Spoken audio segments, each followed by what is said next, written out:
नमस्कार विद्यार्थियों, welcome to Rajasthan अखाड़ा। मेरा नाम है सिद्धार्थ शर्मा और हम लगातार आपको तैयारी करवा रहे हैं आरएस प्रीलिम्स और आरएस मेंस के लिए। सबसे इम्पॉर्टेंट जो डॉक्यूमेंट है राजस्थान इकोनॉमिक सर्वे 2025-2026 चल रहा है। आज लेक्चर नंबर 4 मैं आपको कंप्लीट कराऊंगा, जिसमें chapter number first of economic survey जो है, जिसका नाम है ट्रांसफॉर्मिंग एग्री फूड सिस्टम्स, उसके बारे में हम डिटेल डिस्कशन करेंगे और साथ के साथ हर पैराग्राफ के साथ मैं आपको एमसीक्यू प्रैक्टिस कराऊंगा।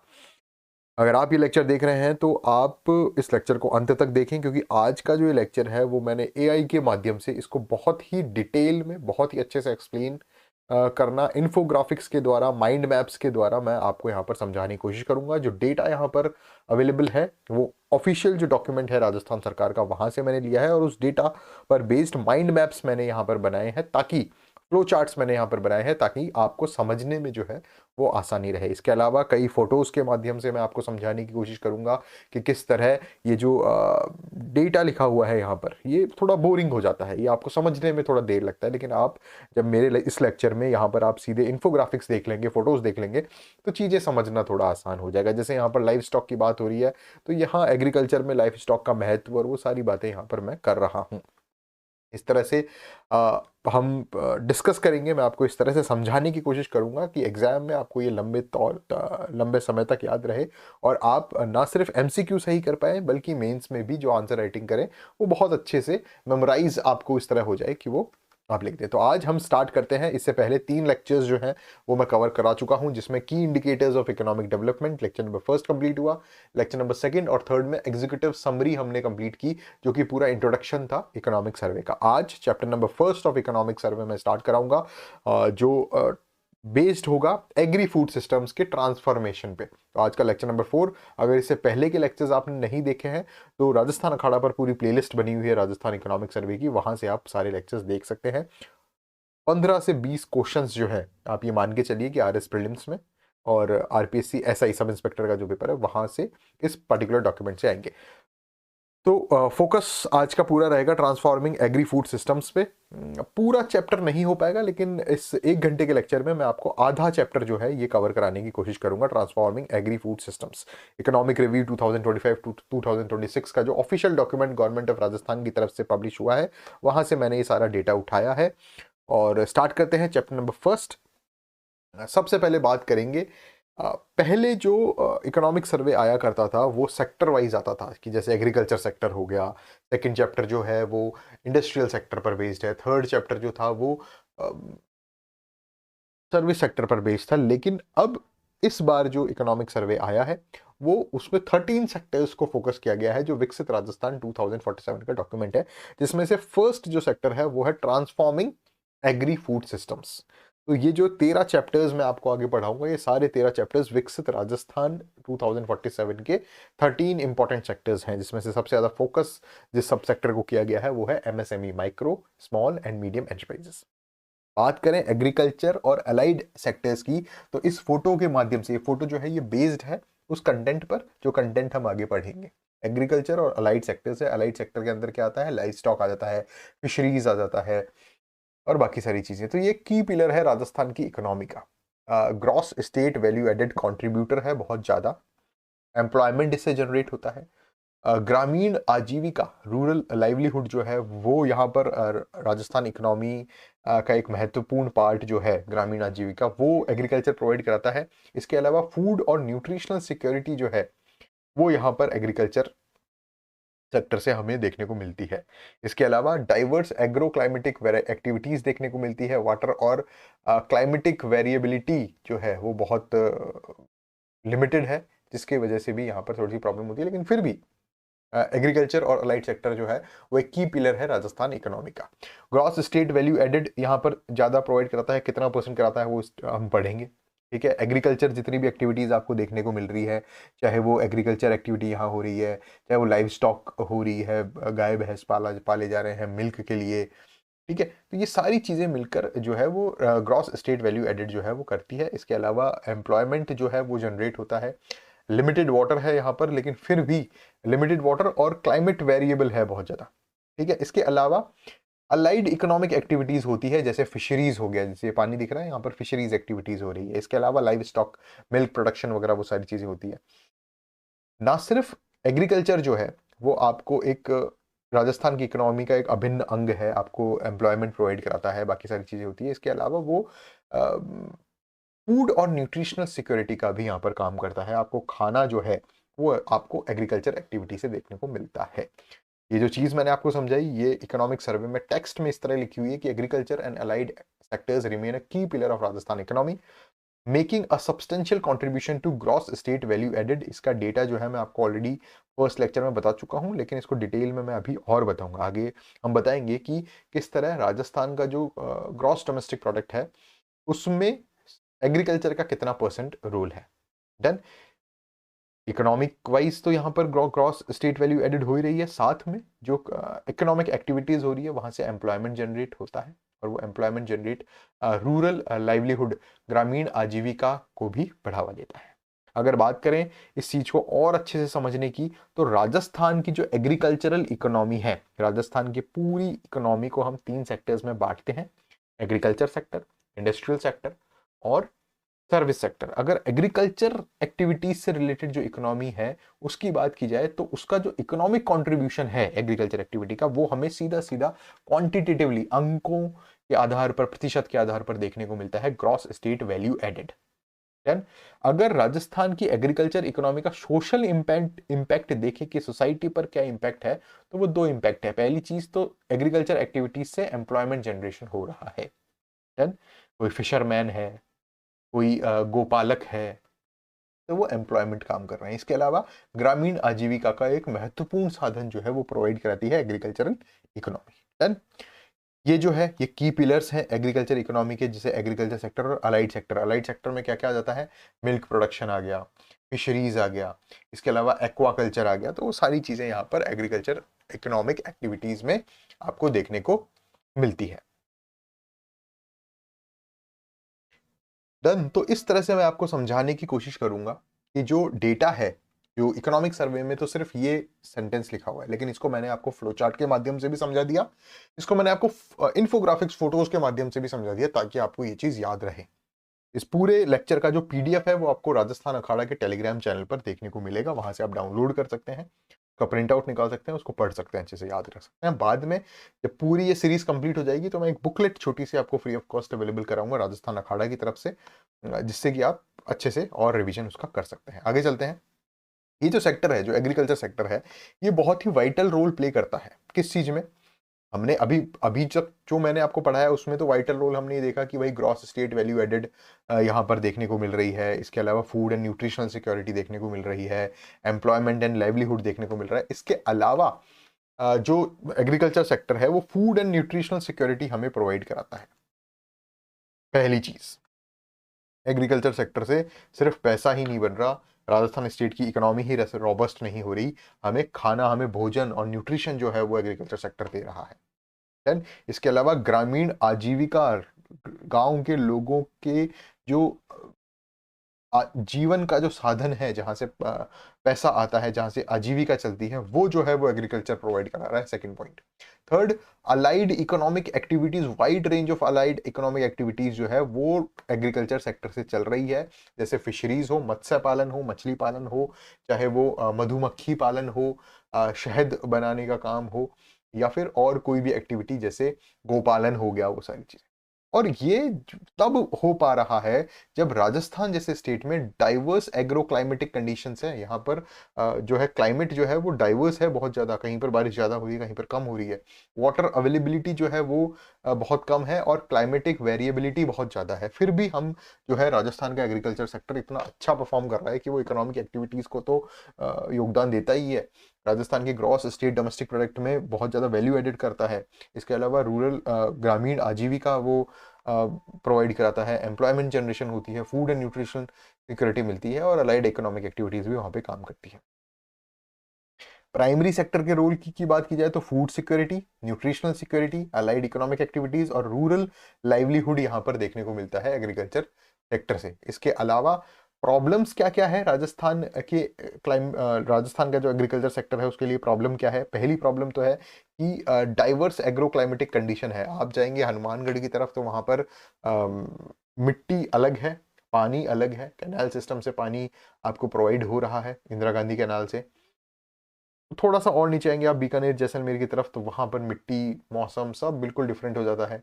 बीच में अरावली पड़ती है, ठीक है। और इधर आते हैं तो हाड़ौती और अलवर का क्षेत्र आ जाता है, हाड़ौती एरिया, कोटा वगैरह एरिया। तो हर जगह की क्लाइमेटिक कंडीशंस जो है वो एग्रो क्लाइमेटिक कंडीशंस बहुत अलग अलग है, और इसी आधार पर राजस्थान को कई 10 टोटल 10 क्लाइमेटिक जोन्स में बांटा गया है, उसकी चर्चा भी हम आगे करेंगे। ये सारी चीजें अवेलेबल हो रही है जब राजस्थान की एग्रो क्लाइमेटिक कंडीशन जो है, एग्रो क्लाइमेटिक कंडीशन जो है वो बहुत ज्यादा डाइवर्स है। यहाँ पर वाटर अवेलेबिलिटी बहुत लिमिटेड है। जैसा कि मैंने आपको पहले बताया था कि 10% तो लैंड मास है इंडिया का, 10% लैंड मास जो है वो राजस्थान में आता है, लेकिन इंडिया के वाटर रिसोर्सेज का सिर्फ 1% जो है वो राजस्थान प्रोवाइड कराता है। तो देखिए कितना डिफरेंस हो गया। इसके अलावा क्लाइमेटिक वेरिएबिलिटी बहुत ज्यादा है। सर्दियों में बहुत ज़्यादा सर्दी, गर्मियों में बहुत ज़्यादा गर्मी, डेली टेम्परेचर में बहुत ज़्यादा डिफरेंस, एनुअल टेम्परेचर में बहुत ज़्यादा डिफरेंस, रीजनल डिफरेंसेस बहुत ज़्यादा है। कहीं पर जो वर्षा हो रही है राजस्थान में वो बहुत ज़्यादा हो रही है, जैसे बांसवाड़ा, डूंगरपुर, कोटा, झालावाड़, और कहीं पर बिल्कुल सूखा पड़ा हुआ है जैसे बाड़मेर, जैसलमेर। तो इन इन प्रॉब्लम्स के बावजूद भी राजस्थान का जो एग्रीकल्चर सेक्टर है वो बहुत अच्छा परफॉर्म कर रहा है, और क्यों वो परफॉर्म कर रहा है उस चीज के बारे में भी हम स्पेशली चर्चा करेंगे। आगे चलते हैं। राजस्थान एक ऐसा स्टेट है जहां पर ग्रामीण पॉपुलेशन जो है वो डोमिनेट करती है बहुत ज्यादा, और ग्रामीण पॉपुलेशन हमेशा डिपेंड रहेगी, हमेशा नहीं कह रहा हूं, अभी का जो परिप्रेक्ष्य है और आज से पहले का जो परिप्रेक्ष्य है वो यही रहा है कि ग्रामीण जो पॉपुलेशन है वो एग्रीकल्चर एक्टिविटीज पर डिपेंड रहती है अपनी इनकम के लिए और अपने एम्प्लॉयमेंट के लिए। और इस ही कारण की वजह से बहुत ज्यादा इंपॉर्टेंट हो जाता है एग्री फूड सिस्टम्स के ट्रांसफॉर्मेशन का। एग्री फूड सिस्टम्स की जब मैं बात करता हूं तो वो एग्रीकल्चर एक्टिविटीज प्लस एग्रीकल्चर के साथ अलाइड एक्टिविटीज और पोस्ट हार्वेस्ट एक्टिविटीज की, आपने बीज डाल दिए, क्रॉप हो गई, क्रॉप की हार्वेस्टिंग हो गई, कटाई हो गई, अब स्टोरेज करना, उनको थोड़ा सा और रिफाइन करना या उनके ऊपर और थोड़ा सा स्टोरेज वगैरह पे काम करना, वो पूरा जो सिस्टम है वो एग्री फूड सिस्टम में आता है। और उस पूरे को ट्रांसफॉर्म करने की बहुत ज़्यादा आवश्यकता है, क्योंकि एक बहुत राजस्थान की बहुत बड़ी पॉपुलेशन जो ग्रामीण जनता है वो एग्रीकल्चर एक्टिविटीज में लिप्त है अपने इनकम और एम्प्लॉयमेंट के लिए। और ये करना क्यों जरूरी है? ताकि इंक्लूसिव ग्रोथ हो, रेजिलियंट ग्रोथ हो और सस्टेनेबल इकोनॉमिक ग्रोथ हो। आप देखेंगे कि तीनों सेक्टर्स की बात की जाए तो नंबर 1 पे जो सेक्टर आता है जो सबसे ज्यादा ग्रॉस वैल्यू एडेड प्रोवाइड कराता है वो पिछले 5 सालों में सर्विस सेक्टर चल रहा है। सेकंड नंबर पे बात की जाए तो वो इंडस्ट्रियल सेक्टर चल रहा है। थर्ड नंबर पे बात की जाए तो वो एग्रीकल्चर सेक्टर है, अगर टोटल परसेंटेज की बात की जाए टोटल इकोनॉमी ऑफ राजस्थान में। लेकिन अगर हमें ग्रामीण विकास करना है तो हमें एग्रीकल्चर का विकास भी करना पड़ेगा, क्योंकि ग्रामीण जनता जो है वो सिर्फ एग्रीकल्चर के भरोसे वहां पर है। Agriculture and allied sectors account for a significantly higher share of Rajasthan GSVA compared to national average, underscoring their continued economic relevance। जो राजस्थान का एग्रीकल्चर और अलाइड सेक्टर है वो नेशनल एवरेज जो है जीएसवीए का उससे तो ज्यादा परफॉर्म कर रहा है, लेकिन राजस्थान में हम रेस्पेक्टिवली तीनों सेक्टर्स की बात करें तो सबसे कम है। तो अगर आप मान लीजिए कल एसडीएम बन जाते हैं और किसी ग्रामीण एरिया में आपका डिप्लॉयमेंट होता है और वहां आप काम करते हैं, तो आप ज्यादा फोकस इस बात पे कीजिएगा कि अगर आपको उस क्षेत्र का विकास करना है, ग्रामीण विकास आपको करना है, तो ग्रामीण विकास डायरेक्टली लिंक्ड होगा एग्रीकल्चरल विकास से। जितना ज्यादा एग्रीकल्चरल डेवलपमेंट होगा उतना ज्यादा ग्रामीण विकास होगा। राजस्थान का जो एग्रीकल्चरल इंजन है उसकी इकोनॉमिक इंपॉर्टेंस बहुत ज्यादा है, क्योंकि जो राजस्थान का जो जीएसवीए है एग्रीकल्चर में, ग्रॉस स्टेट वैल्यू एडेड, वो नेशनल एवरेज से ज्यादा है, पहली चीज। दूसरी चीज, राजस्थान में जो एग्रीकल्चर एक्टिविटीज होती है वो प्राइमरी इनकम सोर्स है राजस्थान की ग्रामीण जनता का। और प्राइमरी इनकम सोर्स होने के चक्कर में ये मेजर एम्प्लॉयमेंट प्रोवाइडर है। अगर राजस्थान के एग्रीकल्चर सेक्टर में डिक्लाइन आता है तो आप ये देखेंगे कि ग्रामीण लोगों की इनकम में भी डिक्लाइन आएगा और वहां की अनएम्प्लॉयमेंट रेट भी बढ़ेगी। इन सारी चीजों को ध्यान में रखते हुए हमें राजस्थान में जो एग्री फूड सिस्टम है उनके स्ट्रेटेजिक ट्रांसफॉर्मेशन की जरूरत है। और वो स्ट्रेटेजिक ट्रांसफॉर्मेशन किस तरह से होगा? पहली चीज, एग्री फूड सिस्टम इवोल्यूशन होना चाहिए पूरा। दूसरा, इंक्लूसिव डेवलपमेंट होना चाहिए, समावेहित सब सब उसमें सम्मिलित हो, ऐसा डेवलपमेंट होना चाहिए, रेजिलिएंट इकोनॉमिक ग्रोथ होनी चाहिए, साथ में सतत ट्रांसफॉर्मेशन होना चाहिए, सस्टेनेबल ट्रांसफॉर्मेशन। देन अगर डेमोग्राफी की बात की जाए तो एग्रीकल्चर एक्टिविटीज में सबसे ज्यादा जो लिप्त लोग हैं वो ग्रामीण पॉपुलेशन है, रूरल पॉपुलेशन है, और उनकी एग्रीकल्चर पर जो डिपेंडेंस है वो बहुत ज्यादा है। इस वजह से हमें यहाँ पर एग्री फूड सिस्टम को ट्रांसफॉर्म करने की बहुत ज्यादा जरूरत है, ताकि हम किसानों की आय बढ़ा सकें। जैसे ही किसानों की आय बढ़ेगी, आप देखेंगे कि ग्रामीण पॉपुलेशन जो है उसकी आय भी, रूरल पॉपुलेशन की आय भी वहां पर बढ़ेगी, और इन इन टोटल, इन सम, जो राजस्थान की नेट इनकम है, पर कैपिटा इनकम है, वो भी आपको इंक्रीमेंट देखने को मिलेगा। तो आपको याद है राजस्थान की per capita income constant prices में और करंट प्राइसेस में कितनी है? मैंने लेक्चर नंबर फर्स्ट में याद करवाया आपको अच्छे से, देन लेक्चर सेकंड में भी फिर मैंने रिवाइज कराया है। और यहाँ पर अब फिर मैं आपसे पूछ रहा हूँ कि इंपॉर्टेंट क्वेश्चन है, मैं ही नहीं पूछ रहा, आपसे आरपीएससी भी पूछेगा कि राजस्थान की पर कैपिटा इनकम कितनी है फॉर द ईयर 2025-2026। डन। और वो दो तरीके से हमने हमने उसको क्वांटिटी याद की है, पहली करंट प्राइसेस में और दूसरा कांस्टेंट प्राइसेस में। आप मुझे दोनों की वो बताओ, और अगर आपको नहीं याद है तो आप लेक्चर नंबर फर्स्ट का रिवीजन करो, या फिर लेक्चर नंबर फर्स्ट की पीडीएफ डाउनलोड करके वहां से देख सकते हैं। आगे चलते हैं, आगे बात करते हैं किस तरह ग्रॉस वैल्यू एडेड जो है वो राजस्थान का इंपॉर्टेंट रोल प्ले करता है। अभी तक की सारी चीज़ें समझ में आ गई आपको? डन। ये इसी तरीके से पढ़ाऊंगा अब मैं आपको, ताकि एक फोटोग्राफिक मेमोरी भी आपकी जनरेट हो, अच्छे से समझ सकें आप। सिर्फ टेक्स्ट टेक्स्ट पढ़ के समझना बहुत मुश्किल हो जाता है, फ्लो चार्ट के माध्यम से और फोटोज के माध्यम से समझेंगे। जैसे नेक्स्ट ये देखिए, ये पूरा क्लाइमेट रेजिलिएंट एग्रीकल्चर जो है राजस्थान में, इस तरह से मैं आपको समझाने की कोशिश करूंगा। लेक्चर को इंटरेस्टिंग भी बनाना है, आपका आपको याद भी करवाना है, और इस तरह से याद करवाना है कि आज के 3 महीने बाद आप प्री में भी अच्छा परफॉर्म कर सको, और इवेंचुअली मेंस में भी आप इन्हीं लेक्चर्स को रिवाइज कर लेना, याद हो जाएगा आपको, फोटोज बहुत जल्दी याद आ जाएंगी और आप वहां पर अच्छा परफॉर्म कर दोगे। शुरू करते हैं, नेक्स्ट आगे चलते हैं, इसी सेक्टर के बारे में बात करेंगे आज तो, फूड, एग्री फूड सिस्टम्स। देखो, अभी मैंने यहाँ पर आपको बताया कि राजस्थान में 3 सेक्टर्स हैं, एग्रीकल्चर सेक्टर, इंडस्ट्रियल सेक्टर और सर्विस सेक्टर। सबसे ज़्यादा जो ग्रॉस वैल्यू एडिड है वो सर्विस सेक्टर से आती है फर्स्ट नंबर पे, सेकंड नंबर पे इंडस्ट्रियल सेक्टर से, और थर्ड नंबर पे एग्रीकल्चर सेक्टर से। अगर ग्रामीण पॉपुलेशन, ग्रामीण ग्रोथ हमें दिखानी है तो हमें एग्रीकल्चर सेक्टर पे फोकस करना पड़ेगा, ट्रांसफॉर्म करना पड़ेगा एग्री फूड सिस्टम। लेकिन अगर हम इन दोनों चीजों को हटाकर सिर्फ पिछले 10 साल के एग्रीकल्चर सेक्टर जो है उसका ग्रॉस वैल्यू एडेड देखें, राजस्थान में पिछले 10 साल का the sector has recorded a steady increase in gross value added at both current and constant prices over time। Rajasthan में मुश्किल 10 साल, 5 साल का आप देखोगे तो एग्रीकल्चर सेक्टर का जो ग्रोस वैल्यू एडेड है वो चाहे कांस्टेंट प्राइसेस पर आप देखो चाहे करंट प्राइसेस पर आप देखो, वो कंटिन्यूअसली बढ़ रहा है। डन। पहली चीज, पहला फैक्ट तो ये हो गया। दूसरा फैक्ट, नेशनल लेवल की बात करें तो उसमें राजस्थान अच्छा प्रोग्रेस कर रहा है, लेकिन राजस्थान के तीनों सेक्टर्स की बात की जाए तो उसमें सबसे पीछे क्या है? एग्रीकल्चर है। सबसे ऊपर service sector, second industry sector.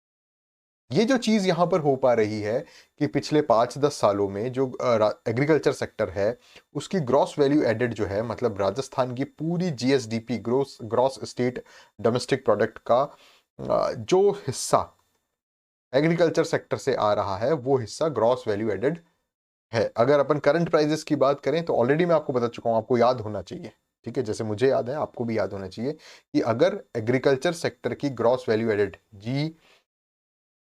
GSVA आपसे पूछेंगे तो करंट पे है वो 25.74%। फर्स्ट लेक्चर और सेकेंड लेक्चर में रिवाइज कराया, फर्स्ट लेक्चर में पढ़ाया।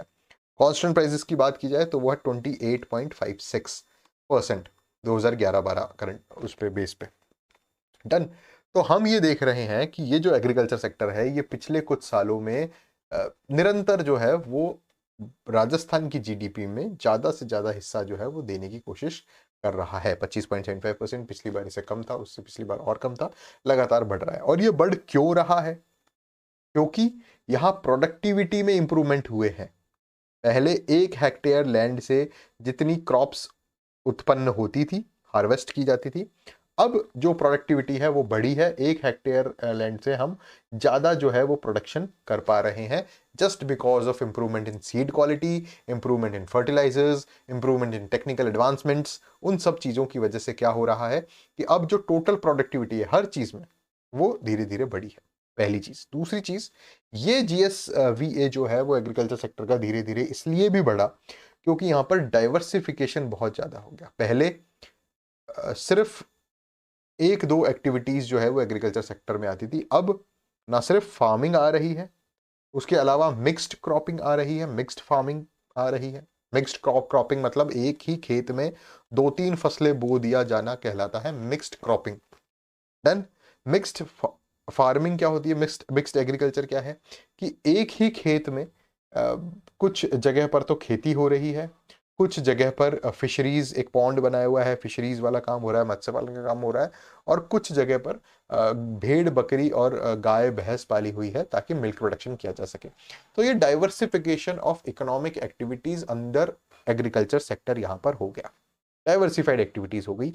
इसके अलावा इंस्टीट्यूशंस का भी सपोर्ट है, राजस्थान गवर्नमेंट के जितने भी इंस्टीट्यूशंस हैं वो भी यहाँ पर सपोर्ट प्रोवाइड करवा रहे हैं, चाहे वो सोलर पावर पंप प्रोवाइड करवाए जा रहे हों, चाहे वो ड्रोन्स प्रोवाइड करवाए जा रहे हों, चाहे वो तारबंदी यहाँ पर खेतों के आसपास करवाई जा रही हो, गोपालन इंश्योरेंस स्कीम जो है वो चलाई जा रही हो, या फिर लंपी डिजीज के अगेंस्ट में जो भी वैक्सीनेशन वगैरह हो रहा है वो हो, चाहे फुट एंड माउथ डिजीज जो होती है लाइव स्टॉक में उसके खिलाफ। तो वो सारी चीज़ें मिलकर ये जो जितने भी इनिशिएटिव्स दिए गए हैं, प्रोडक्टिविटी बढ़ाई गई है, डाइवर्सिफिकेशन बढ़ाया गया है, इंस्टीट्यूशनल सपोर्ट बढ़ाया गया है, उसकी वजह से राजस्थान का जो एग्रीकल्चर सेक्टर है वो निरंतर राजस्थान की GDP में अपना ग्रॉस वैल्यू एडेड जो है वो बढ़ाता जा रहा है, चाहे वो करंट प्राइसेस पर हो चाहे वो कॉन्स्टेंट प्राइसेस में।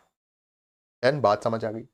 Crops and livestock together constitute the major share of agriculture output. अगर एग्रीकल्चर सेक्टर की बात करें तो दो चीज़ें जो है वो मेजर शेयर रखती हैं। पहला तो क्रॉप्स, जो सीधे सीधे बाजरा, मक्का, ज्वार, सरसों, मस्टर्ड, ये सारी चीज़ें हो रही हैं वो। लाइवस्टॉक, भेड़ बकरी पालन, पशुपालन जो हो गया, गाय भैंस वगैरह मिल्क प्रोडक्शन के लिए या किसी और चीज़ के लिए, वो चीज़ें एग्रीकल्चर आउटपुट में मेजर रोल प्ले कर रही है, मेजर शेयर जो है वो उनका है। इसके अलावा जो सप्लीमेंट्री चीज़ें हैं, जो सेकेंडरी चीज़ें हैं, वो मत्स्य पालन आता है, फिशरीज हो जाता है, फॉरेस्ट्री हो जाता है, लॉगिंग हो जाता है, ये भी इनकम प्रोवाइड करवा रहे हैं, डाइवर्सिफिकेशन प्रोवाइड करा रहे हैं, एम्प्लॉयमेंट प्रोवाइड करा रहे हैं, ना सिर्फ ग्रामीण क्षेत्रों में बल्कि ट्राइबल सेक्टर्स में भी। बात समझ आ गई? तो एग्रीकल्चर सेक्टर जो है वो इस तरह से यहाँ पर पूरा मैंने आपको यहाँ पर खोल के बताया। अगर राजस्थान के agriculture GVA, gross value added trends की बात करें तो स्टडी GVA इंक्रीज है यहाँ पर, लगातार हर साल जो है वो ग्रॉस वैल्यू एडेड जो है वो एग्रीकल्चर सेक्टर की बढ़ती जा रही है, और वो दोनों चीज़ों पे बढ़ रही है, करंट प्राइसेस पे भी बढ़ रही है और कांस्टेंट प्राइसेस पे भी बढ़ रही है। उसके बढ़ने का जो कारण है वो है सस्टेन्ड प्रोडक्टिविटी इंप्रूवमेंट्स। जो प्रोडक्टिविटी इंप्रूवमेंट्स मैंने यहाँ पर बताया, डाइवर्सिफिकेशन, इंस्टीट्यूशनल सपोर्ट, इंप्रूवमेंट्स इन प्रोडक्टिविटी, उसकी वजह से। अगर एग्रीकल्चर सेक्टर की बात करें तो मेजर आउटपुट शेयर जो है वो दो है।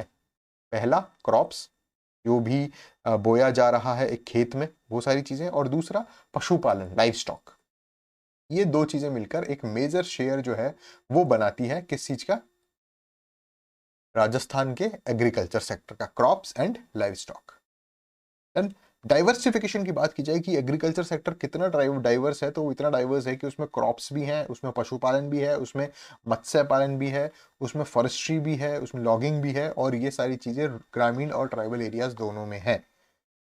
देन सपोर्ट पिलर्स की बात की जाए तो इंस्टीट्यूशनल सपोर्ट मिल रहा है, बहुत सारी योजनाएं चल रही हैं, डिपार्टमेंट्स यहाँ पर लगातार काम कर रहा है। माननीय मंत्री जी जो हैं, एग्रीकल्चर मिनिस्टर, कौन है एग्रीकल्चर मिनिस्टर बताओ? सामान्य ज्ञान तो होना चाहिए ना आपको। राजस्थान सरकार में हाल फिलहाल एग्रीकल्चर मिनिस्टर कौन है? काफी सुर्खियों में रहते हैं, किरोड़ीलाल मीणा जी। सपोर्ट पिलर्स की बात की जाए तो इनकम डाइवर्सिफिकेशन भी यहाँ पर होता है, अलग अलग एक्टिविटीज़ की जाएगी।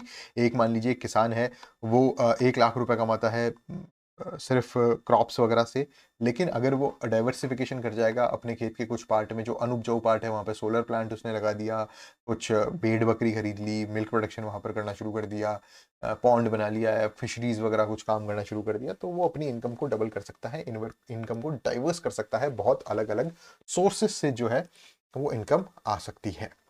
डन। इसके अलावा अगर बात की जाए, इस फोटो के माध्यम से मैंने आपको समझाने की कोशिश की है कि किस तरह से क्लाइमेट रेजिलिएंट एग्रीकल्चर जो है वो यहाँ पर देखने को मिल रहा है राजस्थान में, मिक्स्ड फार्मिंग के जरिए, सस्टेनेबल प्रैक्टिसेस के जरिए, बायोडाइवर्सिटी सपोर्ट करते हुए डाइवर्सिफाइड इनकम यहाँ पर मिल रही है राजस्थान के इकोलॉजिकल सेंसिटिव रीजन्स में। डन। मिक्स्ड फार्मिंग प्रैक्टिसेस जो है वो बहुत ज़्यादा प्रेवलेंट है राजस्थान में। मिक्स्ड फार्मिंग का मतलब हो जाता है कि ये व्यक्ति जैसे फार्मिंग कर रहा है, ये यहाँ पर पेड़ पौधे भी उगा रहा है, साथ में ये पशुपालन भी कर रहा है, ठीक है, इसे मिक्स्ड फार्मिंग कहते हैं। मिक्स्ड क्रॉपिंग किसे कहते हैं? मिक्स्ड क्रॉपिंग उसे कहते हैं कि एक ही खेत के अंदर, यहाँ देखिए, यहाँ इसने, यहाँ मान लीजिए ये ग्रीन ग्रीन पालक बो रखा है और ये येलो येलो सरसों बो रखी है, ये एग्जाम्पल है, ठीक है। आप एक ही खेत में जब दो या दो से अधिक फसलें बोते हैं उसे मिक्स्ड क्रॉपिंग कहते हैं। और मिक्स्ड फार्मिंग उसे कहते हैं जब आप एक ही खेत में, एक ही जगह पर एक ही किसान जो है वो अलग अलग एग्रीकल्चर एक्टिविटीज करता है, जैसे फिशरीज, लाइव स्टॉक, फॉरेस्ट्री और क्रॉप्स। देन वाइडली प्रेवलेंट है वो राजस्थान के स्टेट में, और climatic conditions, market related shocks जो है उसको झेल जाती है वो चीज़ें जब मिक्स्ड फार्मिंग की जाती है। तो while supporting diversified income streams for farm household, मान लीजिए एक व्यक्ति है वो सिर्फ खेती कर रहा है, वो सिर्फ खेती पर निर्भर है, और एक साल जो है वो बारिश नहीं हुई और उसका लॉस हो गया पूरा, लेकिन वही किसान अगले साल उस चीज़ को समझते हुए क्या करता है कि आधा टाइम तो अपना देता है खेती में और आधा टाइम लाइव स्टॉक में। अब मान लीजिए, अब अगर इन केस क्लाइमेट जो है वो एडवर्स होता है, बारिश नहीं होती है, मॉनसून जो है वो वीक रहता है, तो वो ऐसा नहीं होगा कि उसका पूरा लॉस हो गया, वो अपना जो जीविकोपार्जन है वो लाइव स्टॉक से, मिल्क प्रोडक्शन या अन्य किसी भी एक्टिविटी से कर सकता है। तो यहाँ पर उस पर्टिकुलर फार्मर की जो इनकम हो गई वो डाइवर्सिफाइड हो गई। देन, और वो क्लाइमेट और मार्केट रिलेटेड शॉक्स को झेल सकता है, चाहे क्लाइमेट ने शॉक दिया, मॉनसून वीक रहा, तो भी वो उस चीज को झेल पाएगा। और अगर कोई मार्केट रिलेटेड शॉक है कि मान लीजिए पर्टिकुलर फसल जो है उसकी कीमत ही नहीं मिल पाई, तो उन सब चीजों को वो झेल सकता है। राजस्थान की जो एग्रीकल्चर सिस्टम है उसमें नेचुरल जो है वो कंस्ट्रेंट्स है बहुत ज़्यादा, क्योंकि यहाँ पर एरिड और सेमी एरिड कंडीशंस है, फ्रेगमेंटेड लैंड होल्डिंग्स है जो मैं आगे आपको बताऊंगा, सॉइल डिग्रेडेशन हो रहा है, वाटर स्कार्सिटी है, और इन सारी परेशानियों की वजह से जो है वो स्पेशल फोकस देना पड़ता है एग्रीकल्चर सेक्टर को राजस्थान में, जिसके लिए रेस्पॉन्स क्या होता है कि हमें एफिशिएंट रिसोर्स मैनेजमेंट करना पड़ता है। रिसोर्स क्या है? पानी, सबसे इंपॉर्टेंट रिसोर्स पानी, उसका मैनेजमेंट बहुत ज़्यादा जरूरी है। दूसरा सबसे इंपॉर्टेंट रिसोर्स जो है वो है लैंड, उसका मैनेजमेंट होना चाहिए। ऐसा नहीं है कि लैंड आपके पास उपजाऊ जमीन है, वहां पर तो किसान खेती नहीं कर रहे हैं, और अन उपजाऊ जमीन पे बहुत ज़्यादा खेती हो रही है, तो ऐसा नहीं, उसका मैनेजमेंट होना जरूरी है। वाटर मैनेजमेंट होना बहुत जरूरी है, ड्रिप इरिगेशन वगैरह वो सारी चीज़ें। इसके अलावा लैंड यूज जो है वो सस्टेनेबल होना चाहिए, और ऐसी एग्रीकल्चर प्रैक्टिसेस करनी चाहिए जो कि क्लाइमेट रेजिलिएंट हो, हम एडवर्स क्लाइमेटिक कंडीशंस को भी काउंटर कर पाए। इस तरह की एग्रीकल्चर एक्टिविटीज, इस तरह की एग्रीकल्चर प्रैक्टिसेस जो है वो हमें लानी पड़ेगी, क्योंकि राजस्थान इस तरह का स्टेट है जहां पर नेचर जो है वो अगेंस्ट में खड़ा हुआ है, और हम उससे लड़कर जो है वो एग्रीकल्चर एक्टिविटीज कर रहे हैं। और ना सिर्फ एग्रीकल्चर एक्टिविटीज कर रहे हैं, हम स्टडी क्रॉस वैल्यू एडेड जो है वो यहाँ पर दे रहे हैं लगातार पिछले 5-10 सालों से।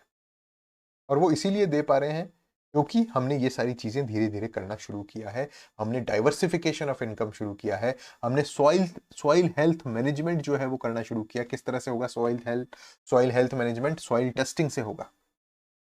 सॉइल हेल्थ कार्ड जो बना है उसमें सॉइल टेस्टिंग हो रही है, बैलेंस्ड फर्टिलाइजर यूज होगा, ऐसा नहीं कि बहुत ज़्यादा फर्टिलाइजर डाल दिया, बैलेंस तरीके से। इसके अलावा बायो फर्टिलाइजर्स, ऑर्गेनिक इनपुट्स दिए जाएंगे।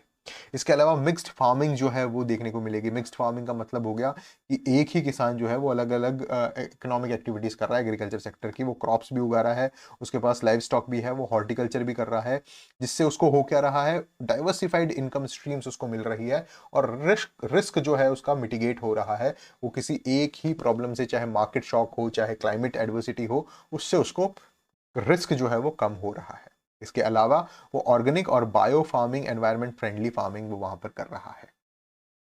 Sustainable land and soil management की वजह से एफॉरेस्टेशन करना पड़ रहा है, रिड्यूस्ड सॉइल इरोशन हो रहा है, रेनफेड एरियाज और डिग्रेडेड लैंड्स की बात हो रही है, efficient resource management, micro irrigation हो गया, वाटर कंजर्वेशन हो गया, रेन वाटर हार्वेस्टिंग हो गई, वाटरशेड मैनेजमेंट हो गया, ये सारी चीज़ें जो है यहाँ पर देखने को मिल रही है। सबसे पहले यहाँ पर बात करेंगे सॉइल हेल्थ मैनेजमेंट की।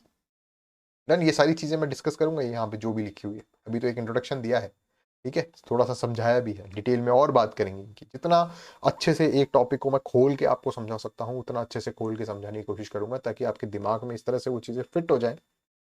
हर चीज़ का, हर टेक्स्ट जो इकोनॉमिक सर्वे में दिया हुआ है, उसका फ्लो चार्ट, उसका डायग्राम, उसकी फोटो जो है एआई के माध्यम से मैं इस तरह से लेकर आया हूँ कि बस ये पढ़ लिया तो काम हो गया आपका।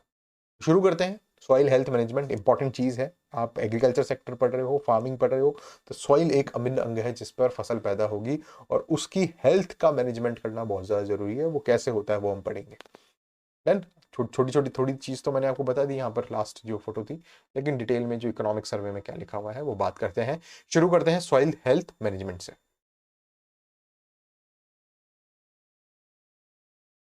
बात की जाए सॉइल हेल्थ मैनेजमेंट की, तो सॉइल हेल्थ मैनेजमेंट होगा कैसे? सबसे पहले तो हमें करनी पड़ेगी सॉइल टेस्टिंग।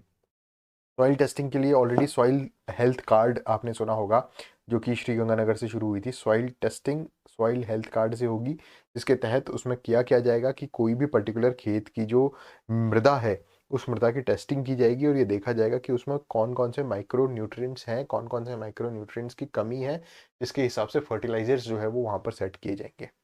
देन इसके अलावा सॉइल हेल्थ तब मेंटेन हो पाएगी जब फर्टिलाइजर्स जो हैं वो ना ज़्यादा यूज़ किए जाएंगे ना कम यूज़ किए जाएंगे। बैलेंस्ड यूज़ ऑफ फर्टिलाइजर्स किया जाएगा, तब ही सॉइल हेल्थ जो है वो प्रमोट होगी। इसके अलावा केमिकल फर्टिलाइजर्स से ज़्यादा प्रमोट हमें करना पड़ेगा बायो फर्टिलाइजर्स को। जो जैविक फर्टिलाइजर्स हैं उन पर ज़्यादा फोकस करना पड़ेगा। ऑर्गेनिक इनपुट जो जैविक खाद है वो हमें खेत में डालने पड़ेंगे, ताकि सॉइल के हेल्थ को हम मेंटेन रख पाएँ या बढ़ा सकें।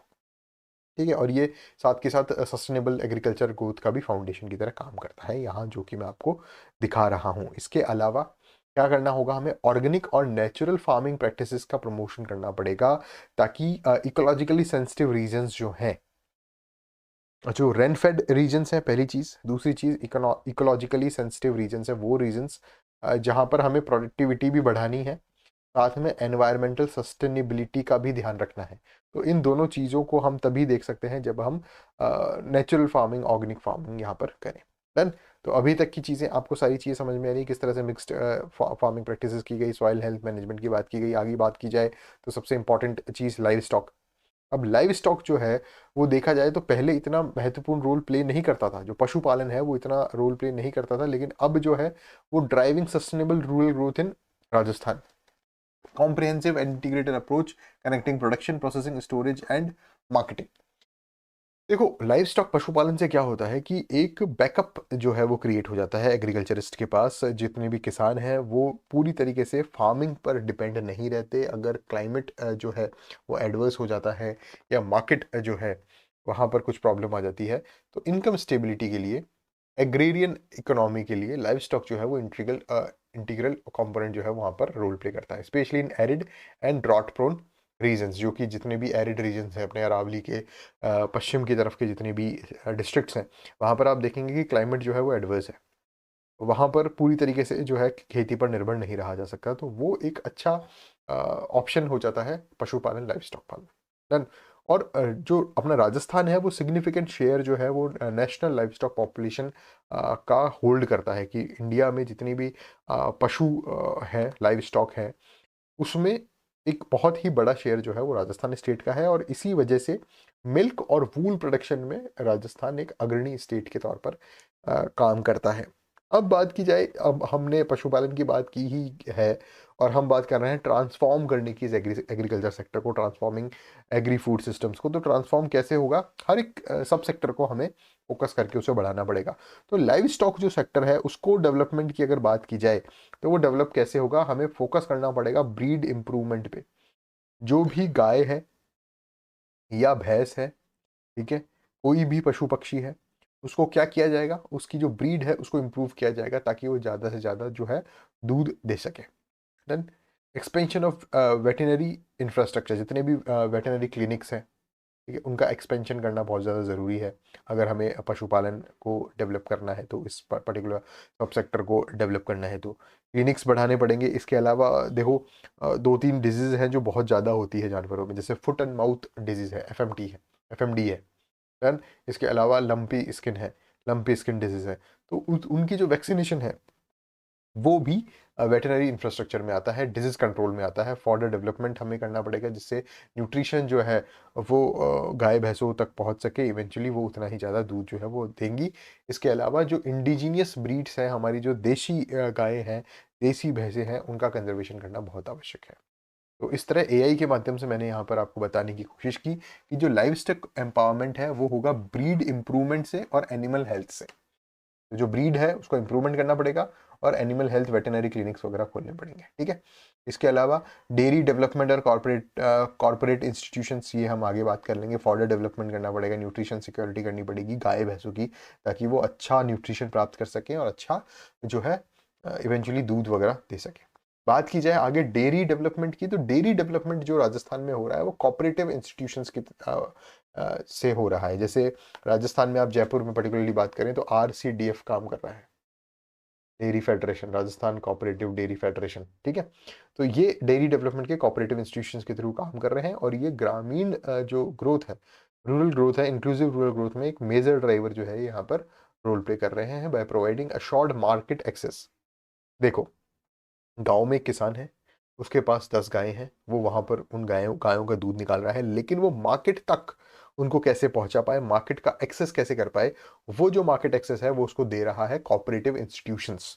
और उस मार्केट एक्सेस की वजह से ही उसको रेगुलर इनकम मिल रही है।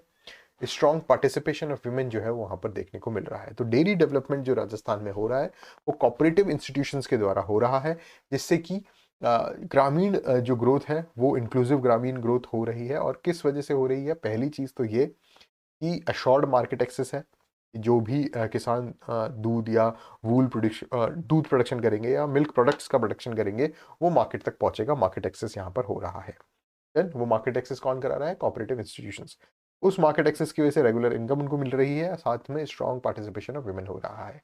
अगर एक दूसरे सब सेक्टर की बात करें एग्रीकल्चर में, तो वो है फिशरीज डेवलपमेंट। और फिशरीज डेवलपमेंट जो है वो एग्रीकल्चर सेक्टर की एक इंपॉर्टेंट अलाइड एक्टिविटी बन गई है। इस पर्टिकुलर सब सेक्टर में क्या होता है, इस पर्टिकुलर अलाइड एक्टिविटी में क्या होता है? पहली चीज़ तो ये हो जाती है कि जितनी भी वाटर बॉडीज हैं वो यूटिलाइज हो जाती है जीविकोपार्जन के लिए, लाइवलीहुड एनहेंस होता है। देन जो भी आसपास मान लीजिए एक वाटर बॉडी है, तो वहाँ पर इस तरह से फिशरीज डेवलपमेंट किया जाता है। देन इसके अलावा एम्प्लॉयमेंट तो बढ़ता ही बढ़ता है, कोई काम कर रहा है, इनकम जनरेट हो रही है। उसके अलावा न्यूट्रिशनल सिक्योरिटी जो है वो भी वहाँ पर हो जाती है। मछली पालन से जो मछलियाँ लोग कंज्यूम करते हैं, वो न्यूट्रिशन एक तरीके से पहुँचा पा रहे हैं। डन।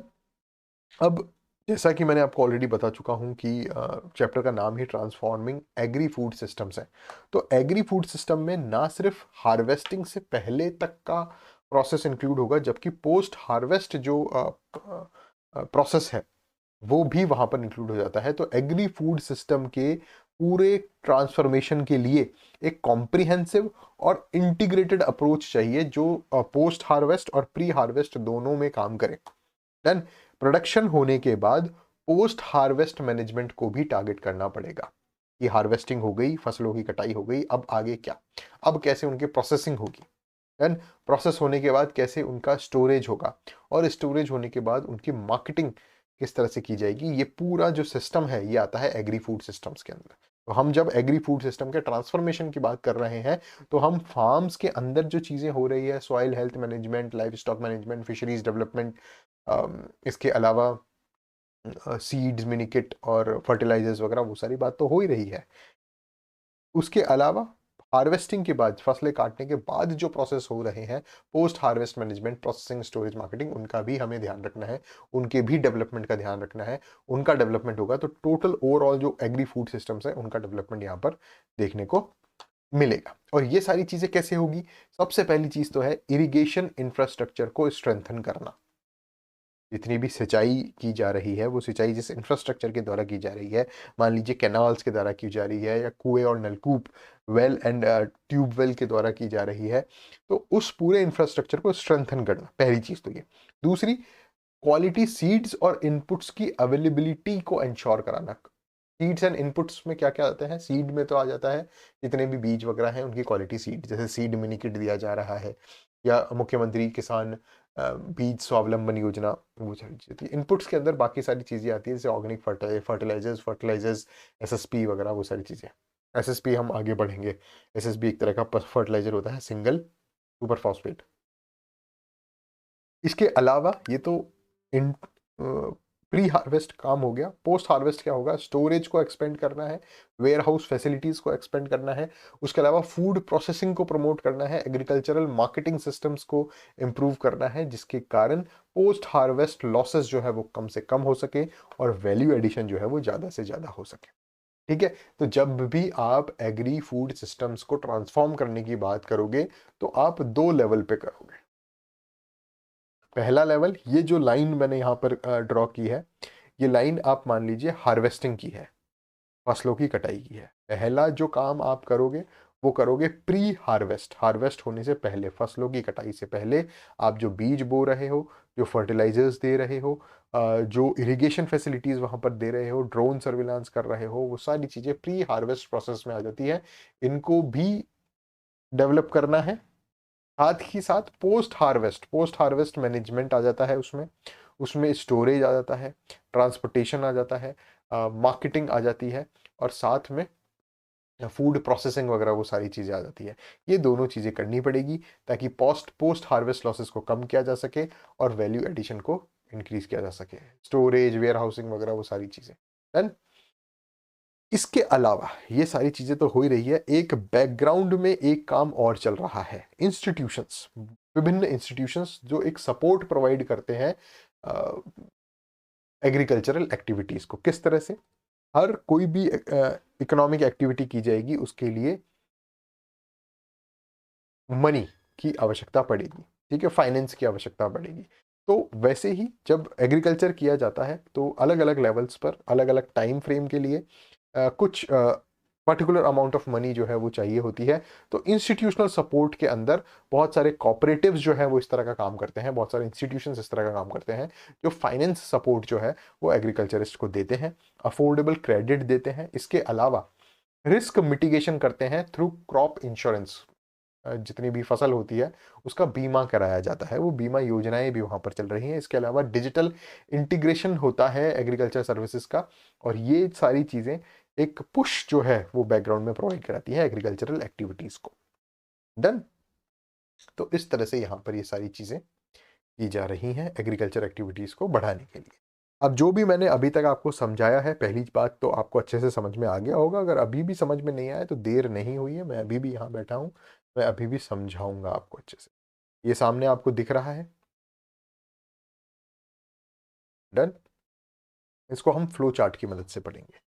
हमें क्या करना है? सस्टेनेबल एग्रीकल्चर ग्रोथ करनी है। वो किस तरह से हो रही है? पहली चीज, फिजिकल इंफ्रास्ट्रक्चर। फिजिकल इंफ्रास्ट्रक्चर में हम क्या क्या करेंगे? पहली चीज तो इरिगेशन इंफ्रास्ट्रक्चर को बढ़ावा देंगे। डन। जो भी सिंचाई संसाधन है उनको बढ़ावा दिया जाएगा। दूसरा, स्टोरेज और वेयर हाउसिंग को बढ़ावा दिया जाएगा ताकि जो फसल है हार्वेस्ट होने के बाद वो फसल खराब ना हो, वो अच्छे से स्टोर हो सके।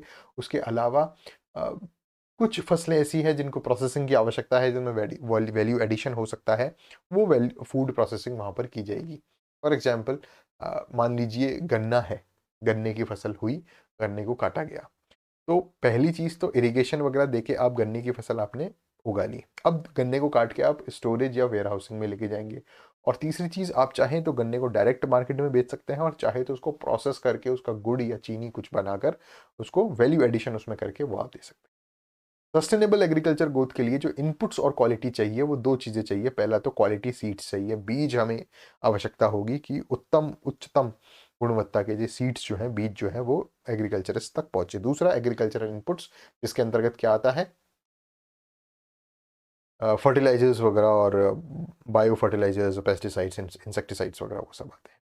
बात की जाए पोस्ट हार्वेस्ट पे, तो पोस्ट हार्वेस्ट में मार्केटिंग सिस्टम्स को बनाना बहुत ज़्यादा ज़रूरी है, वैल्यू एडिशन करना ज़रूरी है हार्वेस्ट के बाद फूड प्रोसेसिंग करके, और पोस्ट हार्वेस्ट लॉसेस को रिडक्शन करना बहुत ज़्यादा ज़रूरी है।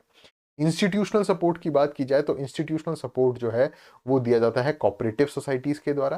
कैसे दिया जाता है? अफोर्डेबल क्रेडिट, लोन देकर, short term loan, long term loan. Short term loan वो जो 1 साल से कम की अवधि के लिए लिया गया है। बेसिकली क्या होता है कि ये एग्रीकल्चर सेक्टर ऐसा सेक्टर है जिसमें शॉर्ट टर्म लोन्स जो है वो ज़्यादा लिए जाते हैं, जबकि इंडस्ट्रियल सेक्टर, सर्विस सेक्टर में ऐसा नहीं होता, वहाँ पर लॉन्ग टर्म लोन्स लिए जाते हैं। डन। इसके अलावा क्रॉप इंश्योरेंस जो है वो भी यहाँ पर इंस्टीट्यूशंस प्रोवाइड कराते हैं, या फिर विभिन्न योजनाओं द्वारा वहाँ पर काम किया जाता है। डन। तो इस तरह से मैंने आपको यहाँ पर फ्लो चार्ट के माध्यम से समझाने की कोशिश की, ताकि आपके दिमाग में पूरा एक क्लियर कट जो है एक इमेज सी बैठ जाए। डन। यहाँ तक क्लियर हो गया सब कुछ? आगे चलें, नेक्स्ट पढ़ते हैं, चैप्टर को कंक्लूड करते हैं। अब थोड़ा सा डेटा है इसमें, समझने की कोशिश करेंगे और फिर ख़त्म करेंगे। ये जो चैप्टर है पूरा ट्रांसफॉर्मिंग एग्री फूड सिस्टम्स, इसको हम 2-3 पार्ट में कवर करेंगे। छोटे छोटे लेक्चर्स होंगे ताकि आपको अच्छे से, आप फोकस तरीके से पर्टिकुलर चीज़ को समझ पाओ। तो स्टार्ट करते हैं। विजन स्टेटमेंट, विकसित राजस्थान @2027।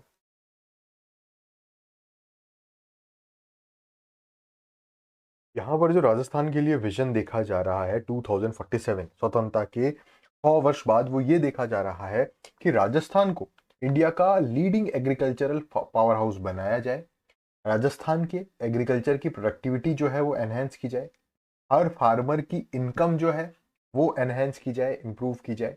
इसके अलावा एनवायरनमेंट सस्टेनेबिलिटी का भी ध्यान रखा जाए। सोलर एनर्जी, बायोमास एनर्जी यहाँ पर आपको दिख रही है, विंड एनर्जी आपको दिख रही है, बायोमास एनर्जी, डैम्स यहाँ पर बने हुए हैं रिवर्स पे, इरिगेशन फैसिलिटीज जो है वो ड्रिप इरिगेशन से दी जा रही है। तो इस तरह से एक टारगेट सेट किया गया है कि हम राजस्थान को भारत का एक अग्रणी जो है स्टेट बनाए 2047 तक, जिसमें हम उसकी प्रोडक्टिविटी इंक्रीज कर सकें, हम फार्मर्स की इनकम इंक्रीज कर सकें, और एनवायरमेंट सस्टेनेबिलिटी का भी ध्यान रख सकें। ये जो सारी चीजें होंगी, ये जो टारगेट यहाँ पर देखा गया है, ये जो विजन यहाँ पर देखा गया है, ये अचीव होगा किसके द्वारा? पहला, लाइव स्टॉक एम्पावरमेंट के द्वारा। ये देखिए लाइव स्टॉक यहाँ पर आपको दिख रहा है, इसको एम्पावर करना पड़ेगा इस सेक्टर को, आपको डेयरी डेवलपमेंट करना पड़ेगा, ठीक है, वूल प्रोडक्शन पे ध्यान देना पड़ेगा। इसके अलावा कॉपरेटिव ड्रिवन इकोनॉमीज, जो भी ये इकोनॉमी चल रही है पूरी एग्रीकल्चर सेक्टर की, ये कॉपरेटिव ड्रिवन होनी चाहिए। ये कोऑपरेटिव सोसाइटीज द्वारा लोन दिया जाना, कोऑपरेटिव सोसाइटीज द्वारा इंश्योरेंस किया जाना, वो सारी चीजें यहाँ पर होगी। इसके साथ ही ये यहाँ पर आप देख रहे हैं ड्रोन्स, यहाँ पर आप देख रहे हैं ट्रैक्टर्स, इम्प्रूव ट्रैक्टर्स, इसके अलावा ब्रीड इम्प्रूवमेंट एंड, तो ये सारी चीज़ें जो है ये एडवांस्ड एग्रीकल्चर टेक्नोलॉजीज में आएंगी।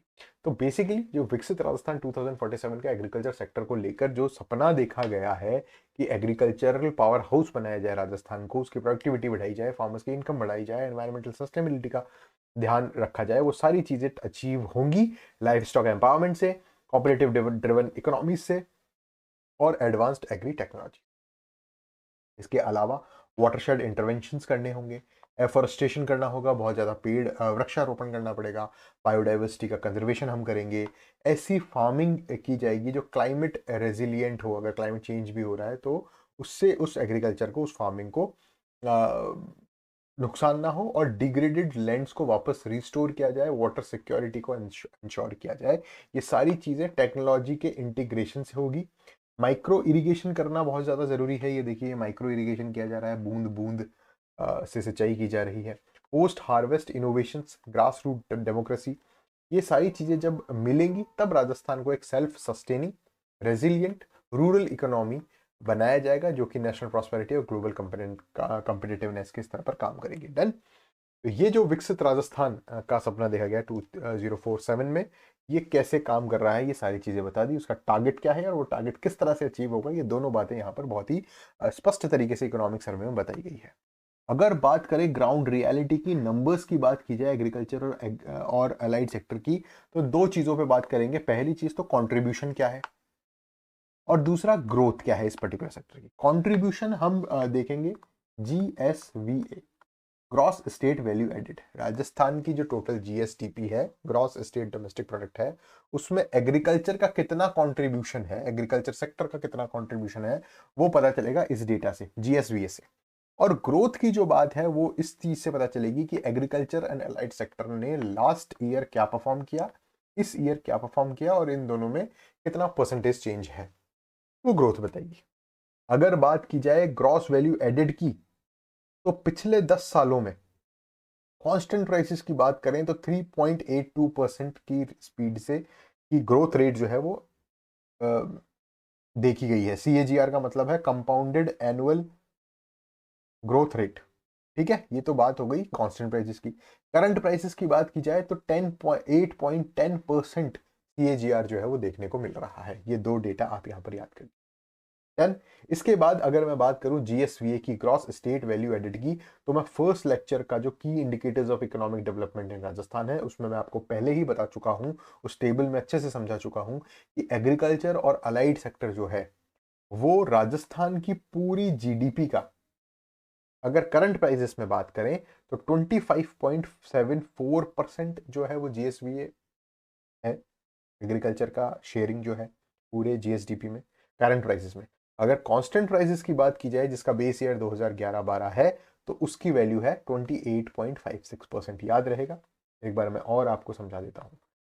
GSVA तीनों सेक्टर्स की अलग अलग होगी। पूरी GDP मान लीजिए, अगर राजस्थान की टोटल GDP 100 है, तो उस 100 में से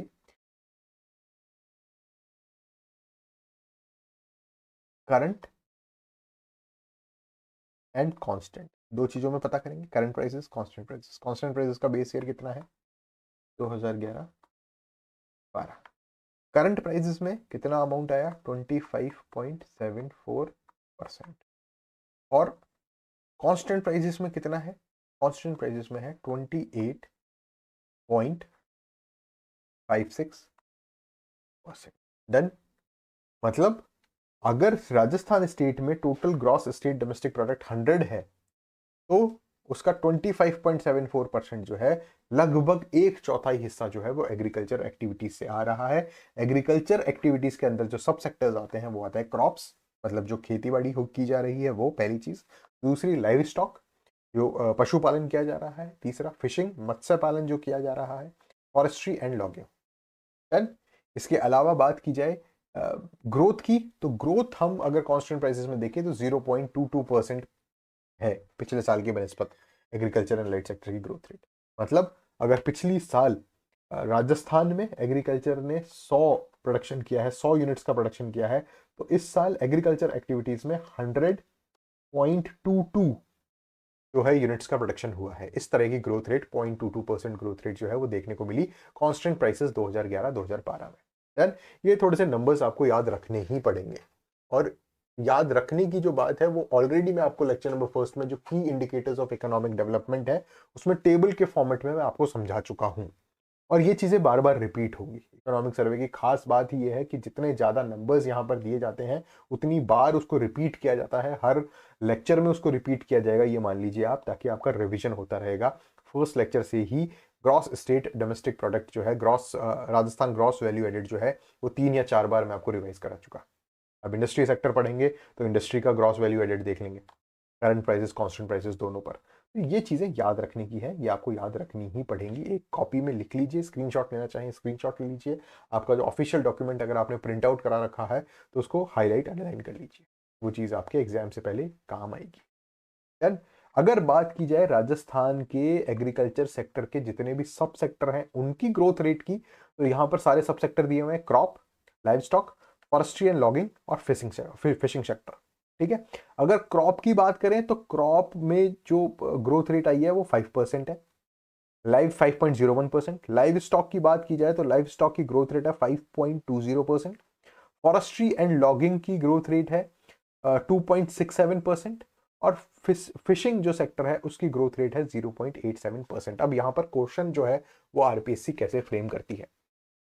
क्वेश्चन यहां पर इस तरह से फ्रेम होगा कि निम्नलिखित 4 सब सेक्टर्स दिए हुए हैं एग्रीकल्चर सेक्टर के, crop, live stock, forestry and logging और फिशिंग सेक्टर।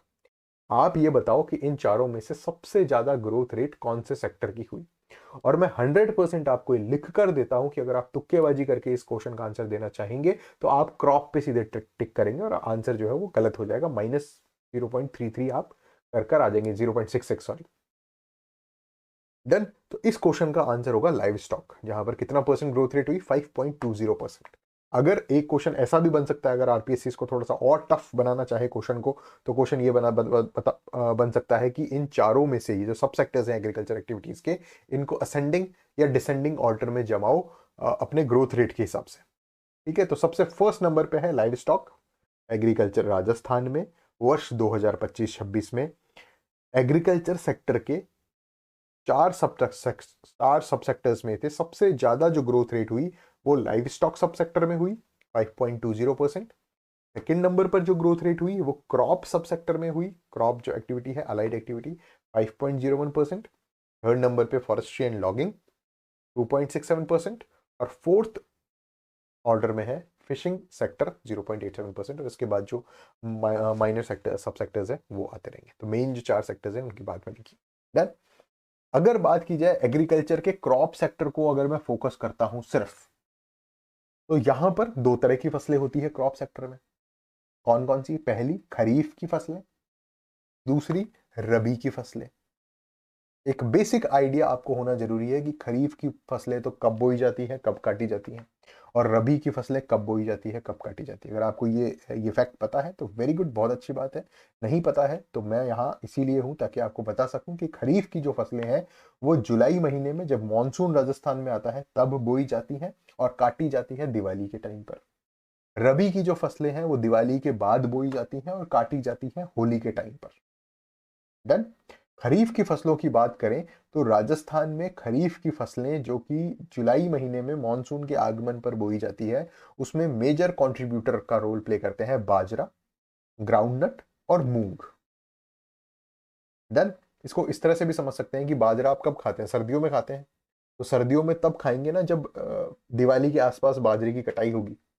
तो दिवाली के आसपास बाजरे की कटाई होती है और दिसंबर में आप बाजरे का चूरमा खा लेते हैं। आप मूंगफली की बात की जाए, ग्राउंडनट, तो ग्राउंडनट कब खाते हैं? सर्दियों में खाते हैं।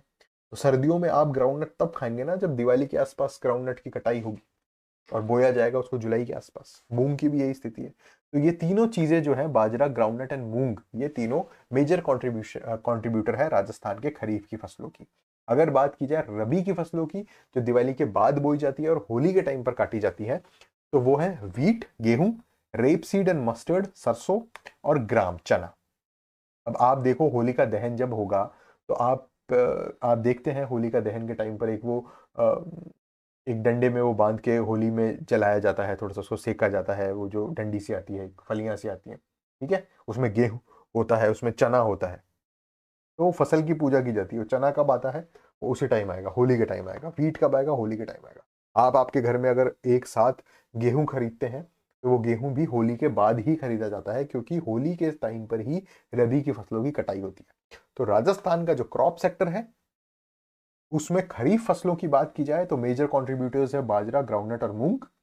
रबी की फसल की बात की जाए तो मेजर कॉन्ट्रीब्यूटर है wheat, mustard and Graeme.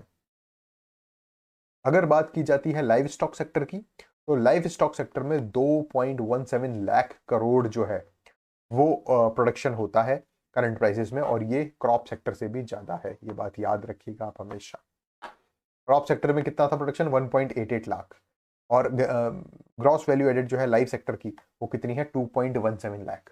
Crop sector से ज्यादा है प्रोडक्शन भी, और ग्रोथ रेट भी यहां पर ज्यादा है। दोनों चीजें याद रखिए।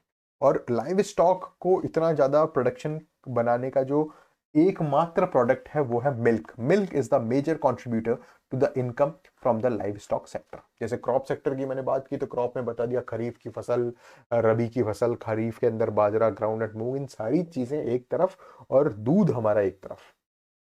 ठीक है, लाइव स्टॉक सेक्टर से जो दूध की आय होती है वो लाइव स्टॉक सेक्टर को टॉप पर लेकर जा रही है, उसकी ग्रोथ रेट भी टॉप पर लेकर जा रही है।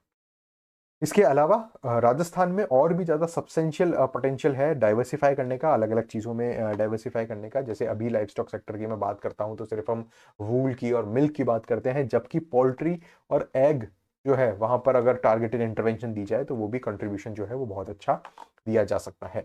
राजस्थान में अगर इफेक्टिव लैंड यूटिलाइजेशन की बात की जाए तो राजस्थान ऐसी धरती है जहां पर एरिड क्लाइमेट आपको देखने को मिलेगा। लिमिटेड एरेबल लैंड आपको देखने को मिलेगी, वाटर की कमी, पानी की स्कैरसिटी जो है वो आपको देखने को मिलेगी। और इन चीजों को काउंटर करने के लिए हमें कुछ स्ट्रेटजीज अपनाने की जरूरत है, जैसे water efficient practices like drip irrigation, जो कि मैंने आपको यहाँ पर इस फोटो में ये ड्रिप इरिगेशन आपको समझाया कि ड्रिप इरिगेशन जो है वाटर स्कैरसिटी की प्रॉब्लम को काउंटर करने के लिए इंपॉर्टेंट है, पहली चीज। दूसरी चीज, क्लाइमेट एडवर्स है तो हमें ऐसी क्रॉप्स को प्रमोट करना है जो ड्रॉट रेजिस्टेंट हो, जो सूखे को रेसिस्ट कर सके, जैसे मिलेट्स और पल्सेस।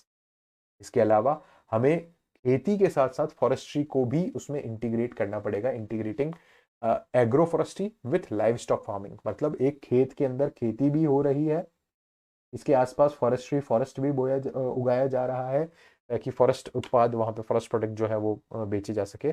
और तीसरा, लाइव स्टॉक भी वहां पर किया जा रहा है। इसके अलावा और इसको अगर प्रमोट करना है तो हमें सस्टेनेबल मेथड्स अपनाने पड़ेंगे, इसमें है crop rotation, zero tillage, rain water harvesting. इसकी वजह से हम क्या कर सकते हैं, प्रोडक्टिविटी को एनहेंस कर सकते हैं और सॉइल डिग्रेडेशन को कॉम्बेट कर सकते हैं।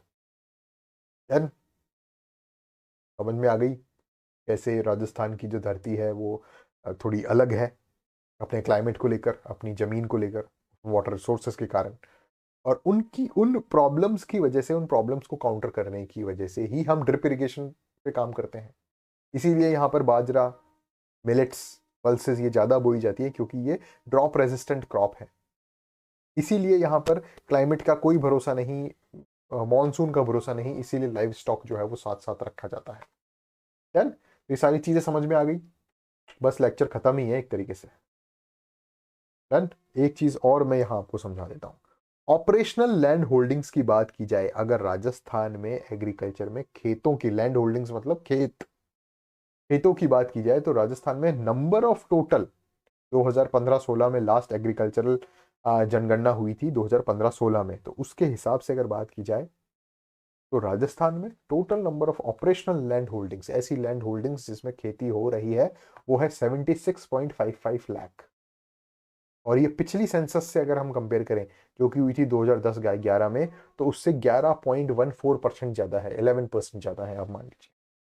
अब जितनी भी लैंड होल्डिंग्स हैं उनको 5 अलग अलग भागों में बांटा जाता है। पहला मार्जिनल, दूसरा स्मॉल, तीसरा small medium, semi medium sorry, fourth medium और लार्ज कैटेगरीज। और आप इसमें देखेंगे परसेंटेज वाइज सबसे ज्यादा ऑपरेशनल लैंड होल्डिंग्स का जो टाइप है वो है मार्जिनल लैंड होल्डिंग्स। बात समझ में आ गई?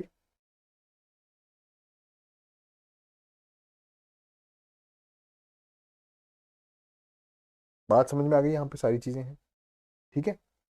तो ये सारी चीजें मिलकर टोटल ऑपरेशनल लैंड होल्डिंग्स बनाती हैं। और राजस्थान में सबसे ज्यादा कौन से टाइप की लैंड होल्डिंग्स है, मार्जिनल लैंड होल्डिंग्स, जो कि 40.12% है। ये पूरा एक पैराग्राफ दिया हुआ था, मैंने इसको अच्छे से डिजाइन इस तरह से कर दिया। देन अब यहाँ पर जो नंबर ऑफ लैंड होल्डिंग्स है, जैसे 2010-11 में कितनी लैंड होल्डिंग्स थी टोटल, 68.88, और अब कितनी हो गई, 76.55। ये क्यों हुई, ये नंबर ऑफ लैंड होल्डिंग्स क्यों बढ़ गई? वो इसलिए बढ़ गई क्योंकि एक खेत था जो एक आदमी उस पर काम करता था, खेती करता था। अब इस आदमी के दो बेटे हुए, इन्होंने खेत आपस में बांट लिया, तो एक की कितनी हो गई, एक का डबल, एक खेत इसके पास, एक खेत इसके पास। अब इसके भी दो बेटे हुए और इसके भी दो बेटे हुए, इन्होंने फिर खेत आधा आधा बांट लिया। तो दो जनरेशन्स में, बामुश्किल 50 सालों के डिफरेंस में, एक खेत चार भागों में बट गया। तो ये जो स्प्लिटिंग ऑफ जॉइंट फैमिलीज है, इसकी वजह से यहां पर आप देखेंगे कि number of operational land holdings जो है वो बढ़ी है। डन। तो ये थोड़ा सा डेटा यहाँ पर दिया हुआ है, मैं डेटा आपको नहीं समझाऊंगा, मोटी मोटी चीज़ मैंने आपको बता दी है। आप जो आपका डॉक्यूमेंट आपके सामने है उससे आप पढ़ लीजिए, वो वहाँ से समझ में आ जाएगा। जो चीज़ें हैं याद रखने योग्य वो मैं अंडरलाइन कर देता हूँ, वो चीज़ें आप याद कर लेंगे। एग्रीकल्चर सेंसस जो है वो 2015-16 में लास्ट हुई थी, तो बामुश्किल पिछले 10 सालों से यही डेटा जो है वो हर इकोनॉमिक सर्वे में चलता हुआ आ रहा है। कॉपी पेस्ट मान लीजिए आप इसको, कोई नया डेटा इसमें है नहीं। तो आरपीएससी द्वारा क्वेश्चन पूछने की प्रोबेबिलिटी यहाँ से कम हो जाती है, लेकिन फिर भी आप इसको एक बार रिवाइज कर सकते हैं। फीमेल लैंड होल्डिंग्स की बात की जाए तो फीमेल लैंड होल्डिंग्स जो है वो बड़ी है, कितनी बड़ी है, 41.94% बड़ी है। ठीक है, 2010-11 में 5.46 लाख थी और अब 2015-16 में 7.75 लाख हो गई है। ये कितनी बड़ी है? ये इतना तो, ये तो नंबर्स के हिसाब से हो गया, और अगर एरिया के हिसाब से बात की जाए तो एरिया भी बड़ा है। पहले 13 लाख हेक्टेयर एरिया था फीमेल लैंड होल्डिंग्स में, अब 16 लाख एरिया है। डन। तो अगर अपन number of female operational land holdings की बात करें, ऐसी जमीन जिसमें खेती बाड़ी हो रही है और वो फीमेल के नाम है, तो नंबर ऑफ एग्रीकल्चरल लैंड में ग्रोथ हुई है 41.94%। और अगर अपन एरिया वाइज बात करें कि total area female operational land holdings का कितना बड़ा है, ये तो नंबर की बात है। अगर आपसे आरपीएससी पूछती है कि नंबर्स में कितना इंक्रीमेंट हुआ, तो 41.94% है। अगर आरपीएससी पूछती है कि total female operational land holdings का एरिया में कितना जो है वो ग्रोथ रेट हुई, तो वो 24.44% है।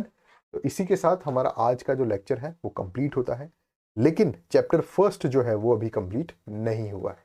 चैप्टर फर्स्ट का ये मान लीजिए अब आधा चैप्टर जो है वो यहाँ पर कंप्लीट हो गया। आज का लेक्चर नंबर 4 यहीं पर समाप्त होता है। Chapter number first transforming agri food system को ये मान लीजिए 40% हमने कवर कर लिया है। नेक्स्ट 60% जो है वो नेक्स्ट लेक्चर जो लूंगा, लेक्चर नंबर 5, उसमें भी अपन चैप्टर नंबर फर्स्ट पढ़ेंगे। ट्रांसफॉर्मिंग एग्री फूड सिस्टम्स को कंप्लीट करने की हम वहां पर कोशिश करेंगे।